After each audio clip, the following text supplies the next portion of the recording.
to the Daily Allegory through astrological divination. Today's story is a psychological thriller with occult undertones of fate and consequence. It begins with a panicked voicemail that shatters the illusion of control when one member of a covert four-person conspiracy, one man, three women, demands absolute silence after realizing their crime is unraveling. What began as a coordinated scheme of money laundering, stolen children, and calculated manipulation turns into paranoia as meetings meant to fix everything unfold under the unblinking ears of the FBI, who secretly bugged their rendezvous spot. One by one, arrests ripple upwards through their hierarchy, shaking their powerful benefactors as millions vanish into seized accounts and forfeited assets. When the weakest link is caught trying to claim a stolen check and is exposed for using money transfer platforms to commit wire fraud, the group learns too late that every transaction that they touched was monitored from the beginning. It was like they were allowed to continuously do what they were doing because it was seen the whole time, leaving their empire collapsing, their secrets exposed, and their voicemail transformed into evidence. This is the silence before the sirens. The voicemail arrives at 3:17 a.m. Breathless, frantic, 4 seconds of static, then a whisper. Don't say anything they know. That's how the conspiracy begins to unravel. 4 months, one man, Michael, and 3 women, Monique, Raquel, and Sarah, thought their plan was flawless. They forged documents, stole children through family court loopholes, siphoned state funds, fraudulent PPP loans, through shelved nonprofits, and laundered millions under the guise of charity. The celestial alignment seemed in their favor, a Sun-Venus conjunction blessing manipulation disguised as compassion. A Sun-Mars conjunction fueling reckless ambition wrapped in righteousness, and a Mars-Sun-Venus stellium in Sagittarius burning with seductive ideology. Their secret meetings took place inside a country club boardroom, the safe room it was called. They believed that it was sacred, untouchable. They didn't know that it was wiretapped and had more bugs than an outdoor forest. Agents posing as waitstaff had spent months serving wine and shrimp cocktails while recording strategy sessions about missing children, rerouted funds, and offshore accounts. Even their astrological peak, the Sunshine Chiron, foreshadowed exposure disguised as healing.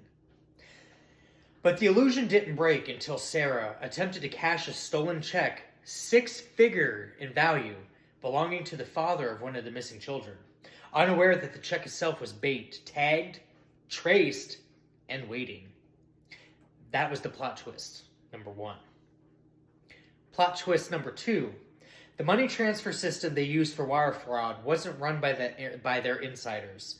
It was controlled by undercover federal auditors. Every payment, every forged signature, every bribe was logged as evidence in a racketeering case at least 10 layers deep. Plot twist number 3.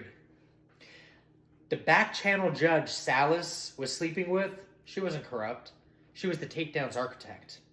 Monique, whose Sun square Saturn made her obsessed with authority and control, started losing sleep.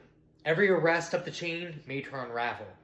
She turned on Raquel, who turned on Sarah, who tried to hide behind Monique. Now, Monique tried to destroy the voicemail, the one that started this, all while a federal team listened live as she confessed to crimes no one even knew she committed or suspected yet. The FBI didn't need proof at this point. They just needed patience. By the time the arrest began, Michael thought he was meeting authorities to negotiate. Instead, he walked into a room filled with parents whose children vanished on his watch. And the lead agent holding the file was the missing child's father, the rightful owner of the stolen check. The Sun Square North Node sealed their destiny, though. They weren't aligned with fate. They were marching towards their own undoing. Their paranoia, once a fear, became prophecy. The voicemail echoed into trial audio clips, in documentaries, in courtroom exhibits. Don't say anything they know. They did know. Because righteous agents, some spiritual, some legal, had been strategically embedded in every dirty deal all along. Every alliance Michael believed he forged was actually bait. Every secret negotiation Sarah thought she controlled was scripted entrapment. The conspiracy never existed as power. It existed as a case file. Every Sagittarian stellian impulse that convinced them that they were chosen, invincible, untouchable, was the same fire that burned them alive. When sentencing came, the judge delivered the final twist. This takedown began the moment you believed you could rewrite reality. But truth always has better surveillance than you do. And the voicemail? It became the title of the investigation. Operation They Know. Everyone involved went down. Every officer, every clerk, therapist, banker, cult recruiter, dragged into daylight, not because the system was corrupt, but because the system was quietly, patiently waiting to collapse the corrupt. Perfect time for a rug pull, if you will. We're going to end this with the invocation of Weighing of Shadows. O Anpu Anubis, Jackal Lord who walks the desert between worlds, keeper of the scales, opener of the hidden gates, I call you forth in the tongue of dust and stars.